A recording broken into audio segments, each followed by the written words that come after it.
乡亲啊，早起发生着强烈的地动，台北市飞碟电台的大楼发生着电梯坠落的意外，有7个人来受困，其中1个人骨折。万幸的是，即卖拢平安咯。请记者亚芳来报道。 好，主播各位观众，记者目前所在的位置呢，是在台北市罗斯福路2段上的飞碟电台大楼门口。今天早上在花莲外海发生7.2主震的时候，这里就发生了一起这个电梯惊险坠落的意外啊。当时是有一部电梯在地震时先是剧烈的摇晃，随后就突然的往下坠落，一直到13、14楼之间才卡住。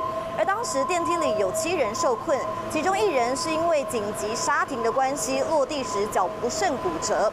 那因为电梯是卡在13、14楼之间，所以消防人员呢是从15楼把电梯门给打开，再把这个绳索垂降到电梯里，一个个把人给拉了出来。